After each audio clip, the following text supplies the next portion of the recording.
Boards,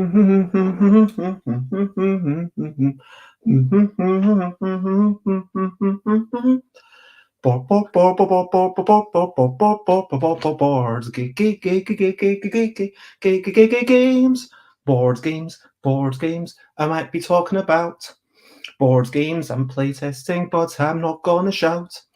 When you playtest and before your eyes, a thing happens. I hope you realize that this is just one instance. It's not statistically relevant. And also, you have to take it into context. And if you want to make a good game, you need to extrapolate or realize everybody's not the same. Hello, good morning, good afternoon, good whatever it is, wherever you are. I am Bez. It is about 10 a.m. UK time. Time for another Bezzy Beats and Board Game Blether. And I apologise for starting 6 minutes late today, but I have some very exciting news.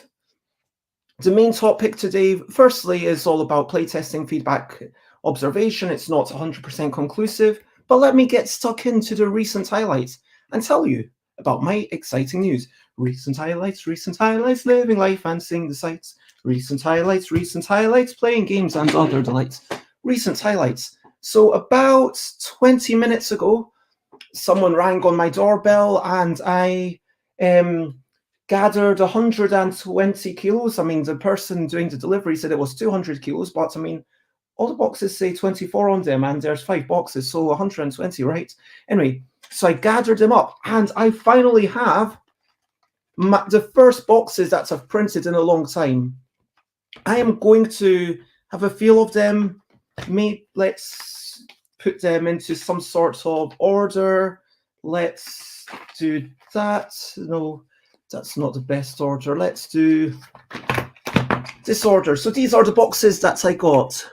A game about quickly grabbing creatures that are totally different and counting your turnips. A game about quickly grabbing creatures that are totally different and counting your beetroots. A game about quickly grabbing creatures that are totally different and counting your beetroots, black and white edition. A game about quickly grabbing creatures that are totally different and counting your radishes. And a game about quickly grabbing creatures that are totally different and counting your radishes, black and white edition. I am not going to do a full unboxing, but I will do that tomorrow. So from the top, you can see that they've all got little logos, and I'm quite chuffed with that. Hello, Timmy. It is lovely to see you. That's the wrong way up. It should be that way up. So we've got the turnips, beetroots, radishes, black and white. And yeah, Chris did little logos to show the time and the player count and the age. And then on the bottom, it just says stuff about Bez and the CE mark. And on the back, they all have a little bit of description. Let's open up one of the turnip editions. I will be opening these up, so I don't expect these to have shrink wrap inside. Oh, no, they don't. Cool. Yeah, so there is no single-use plastic here. And thank you, Nick. It is lovely to see you. So, you know, there's no point in shrink wrap. I mean, if it's going to a shop, yeah, it can be damaged. I would rather some of them be priced down and shops be like, okay, we need to keep this stock separate rather than adding to the single-use plastic. I feel like this should be just a norm. Hey, it is brand new. It's no longer brand new because I've opened it now, but it was brand new up until a moment ago. And the fact that I didn't have to unshrink it doesn't mean anything. So we've got a rules card, all the rules on the card, keeping costs down. We do have one advert card, which says this is not part of the game, and I'm going to release a new game at every convention this year. And then we've got all the creatures, just quickly going through the creatures. And there's loads of creatures and beetroots. And at the time, I was actually quite surprised by how well these beetroots turned out. They were all copied from photographs using... And then let me open up the red and white. That was the turnips, the beetroots edition.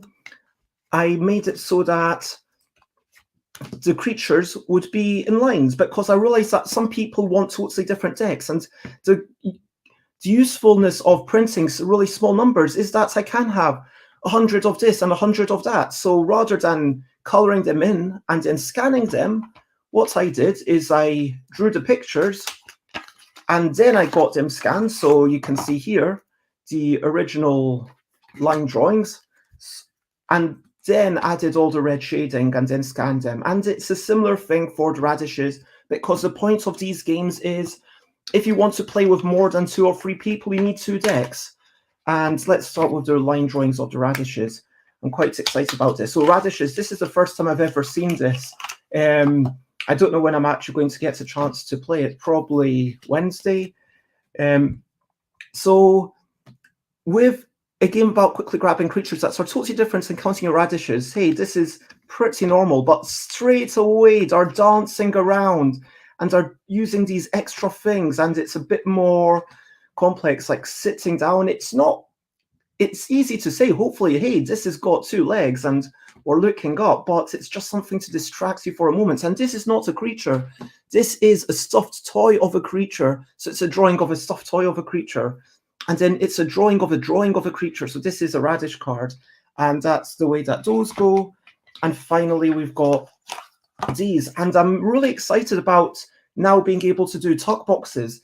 Yes, I need to print 1,000 at a time to make it worthwhile. But if I have multiple games, like if I have 5 games, which I clearly do, then I can just print a few of one and a few of another and a few of another, and that's all good. And so probably most of my things are going to go into tuck boxes going forwards once it's out of the first edition. This is a second edition Bezier bargain bag. And these ones are exactly the same as the previous game about drawing creatures, complementing the drawings and complementing the complements. The only difference is that every card has unique background. So Chris designed this art, and yeah, it's just to kind of make it look a bit more interesting on the table. Then we've got a new game, a game about cute comical creatures and trying to identify them after someone makes noises, which is very similar to one that you might know, except that it's got totally different creatures. So let's skip past the rules cards and the number cards, although maybe I should show you the back of the card where you can see literally all the creatures laid out on the back of one card, and boom, you know, all the creatures. And I'm quite excited to see what kinds of noises people make for these. So yeah. And finally, the brand new game. This is not a rule set that you will have ever played before. This is a game about stuffing balloons as a team without talking. But it's a card game. There are no actual balloons. So you're putting cards with different weights, different levels of spikiness. So this is negative spikiness. Everyone's putting cards secretly into your piles and trying to not go too high in either of the qualities. So if you've got a fork, you might need something else to offset that spikiness. And yeah, if you've got a pineapple, that's like a major thing. But you are only allowed to put a certain number of the cards face up. Most of them will, at least half of them, I should say, will have to go face down. Anyway, that is my recent highlights. And that's been amazing. I was expecting that to come at 10:30. Instead, it came just before the show. And if I wanted to get them out of the boxes to show off, then I had to be a few minutes late. But hopefully you appreciate that. I'll probably have a quick chat about them tomorrow properly. But yeah, that is my recent highlights. Other recent highlights, playtesting yesterday, seeing off site, cycling back, doing a bit of relaxation, eating lovely leftovers. Yeah, leftovers are brilliant, which takes me to brilliant thing. What's the little thing which is brilliant? Leftovers. Leftovers gets a bad rap. I mean, I purposefully have leftovers. I want to sometimes not have to cook meals. I want home-cooked meals that taste delicious, that are nutritious, that I know what went into it, that doesn't have any added sugar, that's relatively healthy.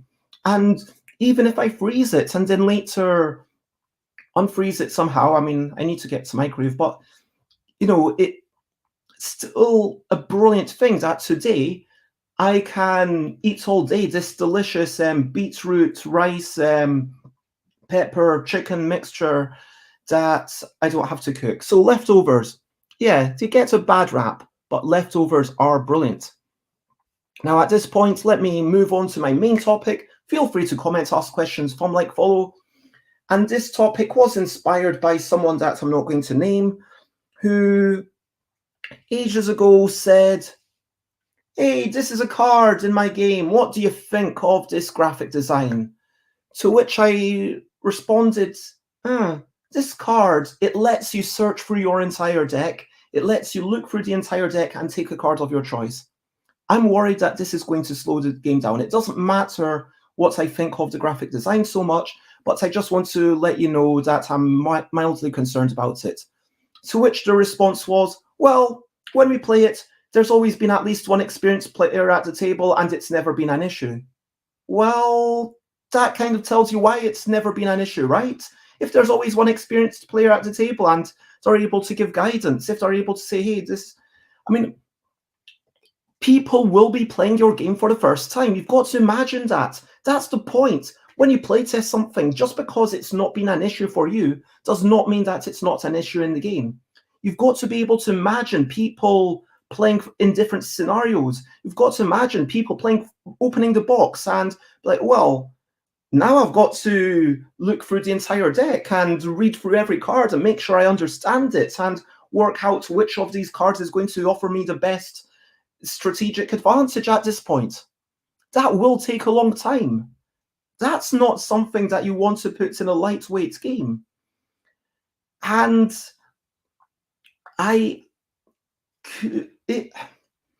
there were solutions. You could say, okay, look at the top 5 cards of the deck, which is what they eventually came to do. And again, the reason why I thought of this topic is because this morning / last night, they wrote, okay, recently it had become an issue and we decided to change it to the top 5 cards of the deck, which, great.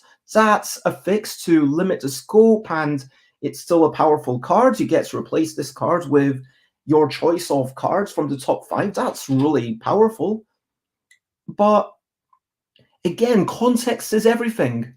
Do you expect players to know everything in their deck? Because frankly, in a game like Magic the Gathering, where you've created your own deck, where you've crafted it, where people are prepared to spend a bit longer, that's not an issue.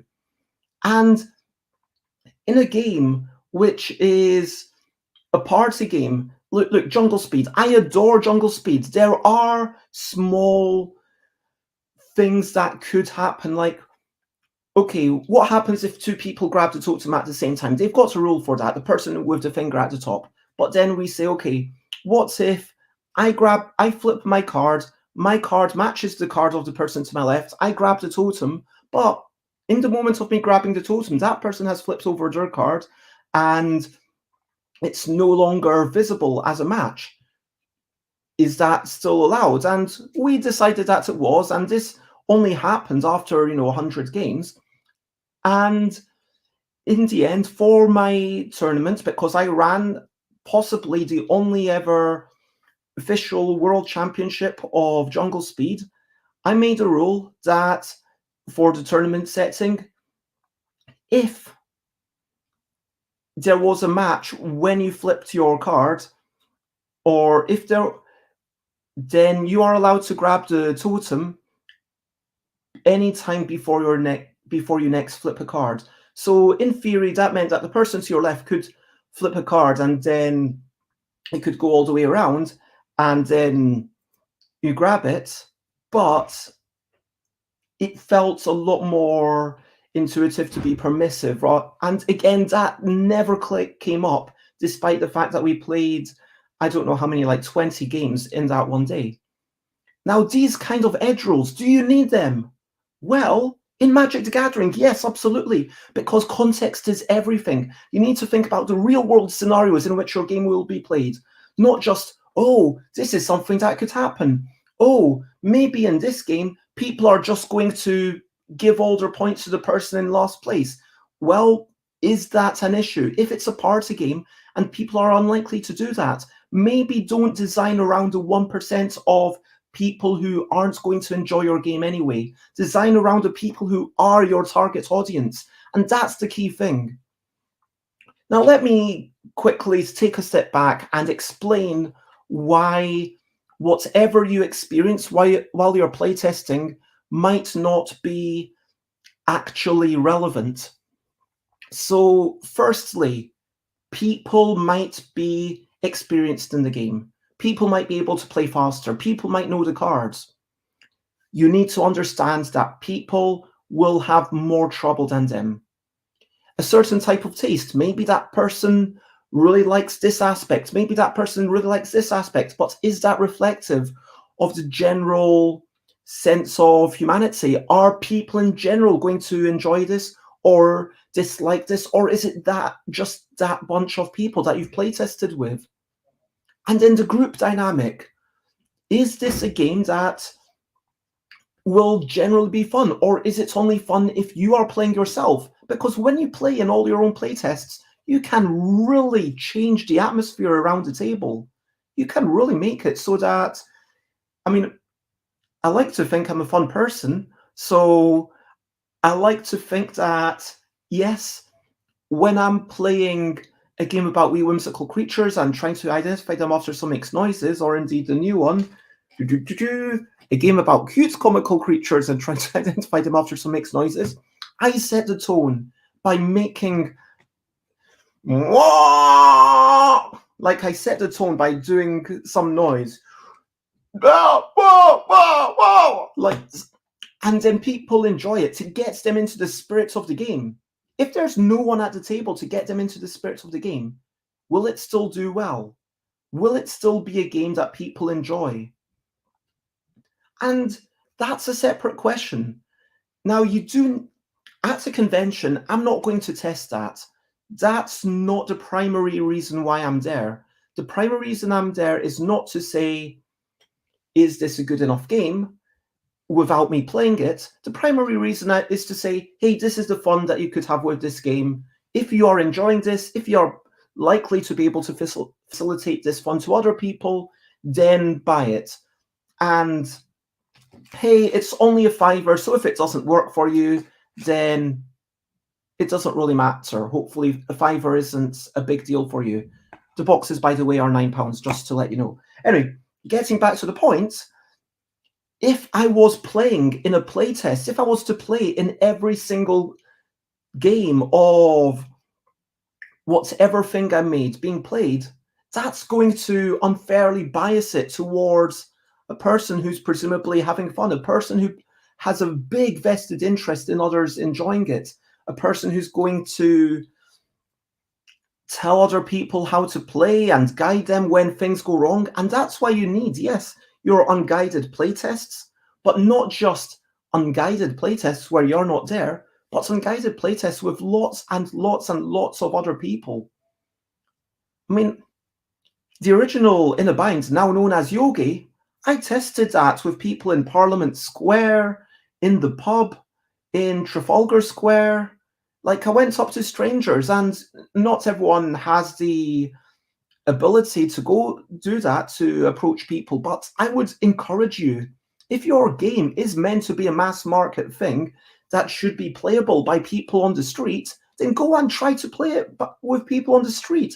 Don't just be playing it with your own friends or in certain playtest groups. And if you're playing it with your own friends, at least play it with a variety of different playtest groups. Play it with, this group, and that's a convention, that's another convention. You don't need to have a stand at the place. You can Playtest UK is there, and there are free possibilities. If you manage to make your way to UK Games Expo, it might be a bit late for this year, but it's almost certainly too late for this year. But, unless you're watching this very early 2023, like if you're watching this January 2023, then it's a good time for this year. But in all seriousness, if you're watching this live, like maybe Tabletop Scotland or any other upcoming convention, and maybe explore, go to a different city, take a day trip if you're able to afford it, because if you just play with the same group, you will get the same types of people. And being a better designer isn't just about observing results and then making decisions based on those results. Here's the key thing. It's also about imagining what could be. It's also about thinking, hey, this game could get into a scenario where people aren't really incentivized to keep the game going, and if someone moves forwards, then potentially their piece might be taken by the other person. Now, what's going to happen in that scenario?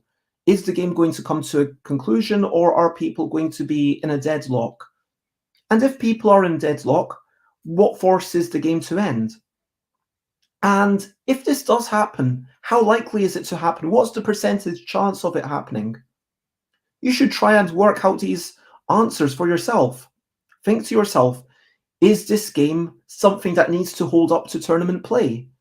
All else being equal, a competitive game is better if it can hold up to tournament play, or indeed a cooperative game where it's done with like duplicate decks, like they have Pandemic tournaments where the same number of people are trying to make decisions, and then all the decks have been stacked to be exactly the same way. All else being equal, games are better if they can hold up to tournament play. But if I believed that that was a necessity, I would never have made a game about drawing creatures, complementing the drawings and complementing the complements, which is nothing to do with, like, some people would argue that it's not even a game. And like the story games, there's an entire landscape of possibilities that if you believe everything has to be down to tournament play. But again, if it can't be, why can't it be? Is there a good reason, or is it just because you've not thought about it enough? Because again, if the whole point is this is a ridiculous game, it's a game about answering questions about a day in Bez's life, and it's basically a big in-joke, and I don't expect anyone to play it more than once. I expect everyone to just go through it and then be like, that was quite amusing, and then pass it on to someone else. Yeah, the context, what you're aiming for the game. If you are aiming to do a story, the story should not be graded. To grade a story makes it worse, and creativity is actually better when you don't feel at risk of getting a mark or being graded. And even though your compliments, you want to have your compliments be the one to be compliments in this game, it's not like there's an explicit winner. Everyone can win. And sure, I might have gotten more complimented, so maybe I feel a bit more rewarded, maybe I feel a bit more validated, but you're still a winner. And there's something valuable about that. There is something valuable about that kind of game space. But again, if you are making a strategic game, if you're making a game that is about people do things and then eventually it ends, and then eventually there's a winner, and the entire point of the game is to decide who, you want to make sure you understand the maths, that you've worked out everything, that you're not just focusing on instances, you're focusing on possibilities of what could be, not just what has been. And that's basically what I want to say. As always, if you've got any questions, then please ask the questions, give your comments. That's why I do these things live, to try and get to discussion. I understand that sometimes people just don't have anything to say in response, but if you don't have anything to ask me, then let me ask you a quick question of the day. Question of the day. Here's a little question before going on our way. My question of the day is, do you have a favorite color? These, like, I was just looking down at the cute comical creatures and thinking, like, do you have a favorite color? A bunch of these are red, but you wouldn't tell that by looking at them. I think that I like a variety of colors. I mean, people might say, oh, Bez, you clearly are all about the red. And I do have a lot of red stickers. But actually, when I'm playing games, I'm also happy to be purple or pink. I like to be red, purple or pink. That's all good. Orange, not so much. Then I go for the wooden color. And so that's my question for you. Do you have a favorite color? Do you have a color that you play? So Josie says, I was happily listening to you rant. Thank you for joining in. And my question for you specifically, Josie, is would you like me to send you some of these first class? Because I am going to send the first class package to Jane, just so that Jane has a chance to play a game about stuffing balloons as a team without talking, but it's a card game, there are no actual balloons. But yeah, I'm going to do that right after this show, which of course leads me to over to you. What are you up to? You can share, but only if you want to.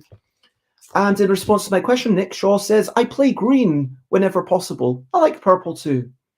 Yeah, I came to a situation where I had to rank, okay, red is already being taken by many people, purple's already been taken by many people, there is no plain wood.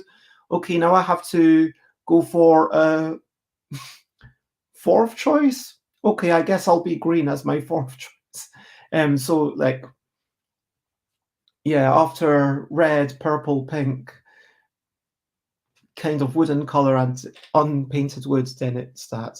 So Jane, hello Jane, just talking about you. I'm going to be sending you this first class in a few minutes.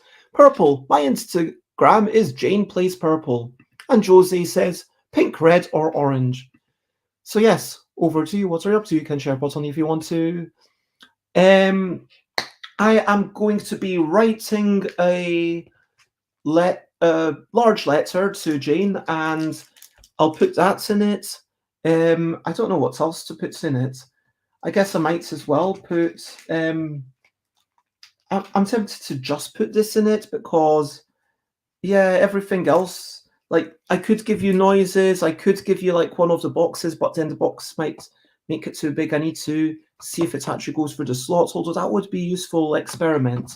And also, if it's first class, then it's going to be cheaper to just send the one. And this is the one that's actually got new rules. So I'll just send you the one.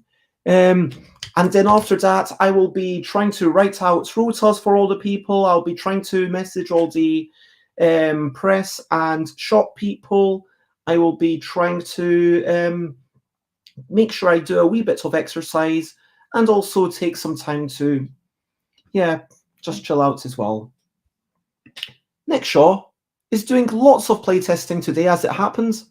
Cole Eden, hello Cole, would play any colour, but not yellow.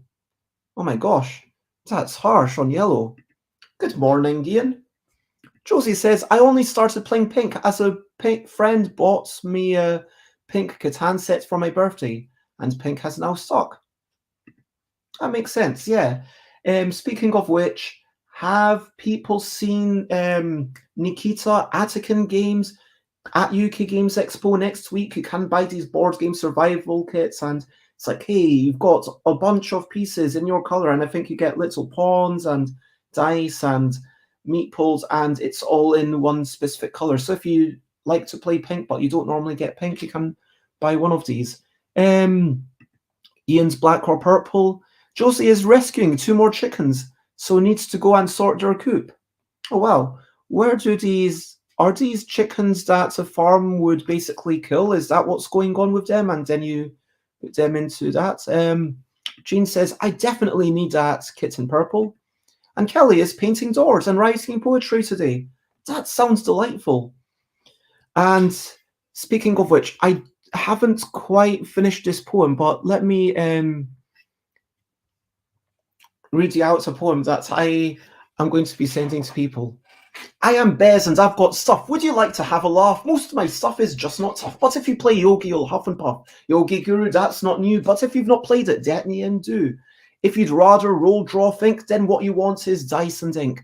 A small note here just to say the Aldic has not gone away. It's out of stock, but I cross my heart. It will be back with brand new art. A game about wee whimsical creatures and trying to identify them after some noises. Listen, vote. If you are right or folk agree, then that player rejoices. And if cuter creatures are better for you, I now offer that option too. A game about quickly grabbing creatures that are totally different and counting your turnips. If opposites attract, this is all about relationships. Make a single match between 2 adjacent cards and you lose. Veg cards make it easier, but no more than 5 to use. A game about drawing creatures. Compliments in the drawings and compliments in compliments. Try to focus on the good in a world of arguments. A game about quickly matching words to pictures, but never words to words or pictures to pictures. Another speed game. This one features mental gymnastics and cascading pleasures. A game about counting cats, shapes and colours that keeps getting trickier. If you count the right amount, you must surmount more cats grown linear. A game about stuffing balloons as a team without talking, but it's a card game, there are no actual balloons. A new cooperative game that I've been making based on a machine out of cartoons. Yes, that's what I mean. I have a real machine to get games in balloons. It is the stuff of dreams. So I am Bez and I have stuff. So come on over and have a laugh. So yes, it is that. Where does one acquire these color kits? Asks Ian. That is from Nikita Games, Attican Games. Yeah, Attican Games, ATIK. Attican, spelt ATIKIN Games, like that. And thank you very much for the compliment. I appreciate that. I tried to make sure that I was not too drawn out. So, boom. Thank you very much for mentioning that. Now, at this point, to recap and wrap up before we finish up, to recap and wrap up, I got a whole bunch of games this morning, literally 20 minutes before my show opened. And now this game is a wee bit prettier. And I'm super excited to have this one on the table rather than the old one. Look how pretty Chris made all the cards. And no, I'll show you all the things properly tomorrow. That's going to be my show. Oh, I didn't get the banner up properly. Recap and wrap up before we finish up. I'm excited for all of these. I showed you all of these. I talked about why just thinking about what's going on in a playtest is not suitable, because maybe people are, you know, more experienced than they will be in real life. Maybe people have different tastes to real life. Maybe the game that that person enjoyed, sure, it's a good game, but is it good enough to stand alongside the tens of thousands of games that are released every year? And out of the word games that I invented a new game yesterday and played it, and then the person I was playing it with said, oh, I really like this. I prefer this to the other games that I played. But still, is that a good game? Because, well, it was a good game, but is it a great game? Is it worth kind of having... It was for the L deck. Is it worth having someone's first encounter of the L deck? It feels potentially derivative. There might be problems. We need to explore it more. That's the point. One person, one group, 10 people is not statistically relevant. Frankly, 100 people is not statistically relevant. And that's why it's pointless feeling like you've ever playtested enough. The real solution to that is extrapolation, building up a mental model of humanity, and doing mathematical analyses. And that is the only true way, in my opinion, to make sure that your game is a good one. That's my opinion. If you've enjoyed this, then please check me out. Stuff by Bez all the places. Buy my stuff at stuff@bezobigcurtle.com. I'm going to change that off next month. Twitter, Instagram, Twitch, YouTube.com/stuffbybez.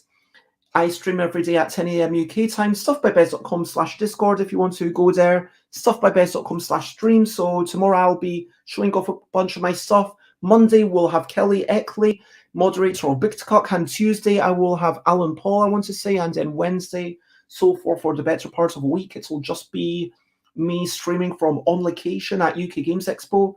And those streams from Wednesday up until Tuesday will probably be quite short. When I'm streaming at UK Games Expo, do not expect me to be streaming for more than 5 minutes. Please share, spread the word. I want to say thank you very much to everyone. Thank you for being part of the show. Thank you for following along. Thank you for the conversation. It has been so delightful. I mean, knowing that I'm not just speaking into the void. Thank you for the compliments. I do appreciate it. Nick, I should not be hard to find. Fingers crossed. I expect to be at my stand about 9 to 6. That's 9 hours. Yeah, I expect to be at my stand about 8 hours or so each day. Like, I'll try to make sure that I'm away for at least half an hour. And at 2 p.m., obviously, I'll be focused on my 2 p.m. event, please do come over. The one that you might enjoy, Nick, I would say is the Saturday one. The Saturday one, that's the one that I'm proudest of. Like, yeah, it's so Friday is a game about quickly matching, a game about quickly grabbing creatures that sort of the difference and counting your turnips, beetroots, and even radishes, which will be super exciting to see that in play. Saturday will be a game about a game about quickly counting cats, shapes, and colors. That keeps getting trickier. I can't find the pack, but I definitely have it on this table somewhere. It shows you how messy my table is. I've got too many games. Oh, there it is. A game about counting cats, shapes, and colors. That keeps getting trickier. And then Sunday is all about a game about wee whimsical creatures or cute comical creatures, probably both mixed together, and try to identify the monster makes noises. But yes, please come over, have an elbow dance. It will be delightful to see you. For now, so much love, and as always, bye, bye, bye, bye. This is a goodbye song to do. Bye, bye, bye, bye. Thank you for watching along. Bye, bye, bye, bye. This is the end of the show. Bye, bye, bye, bye. And now it's time to go. Bye, bye, bye, bye. This is a goodbye song. Bye, bye, bye, bye. Thank you for watching along. Bye, bye, bye, bye. This is the end of the show. Bye, bye, bye, bye. And now it's time to go. Thank you, everyone. Have a lovely day. Have a wonderful time. Bye, bye. And stay safe. Stay awesome. Bye, bye. Bye, bye.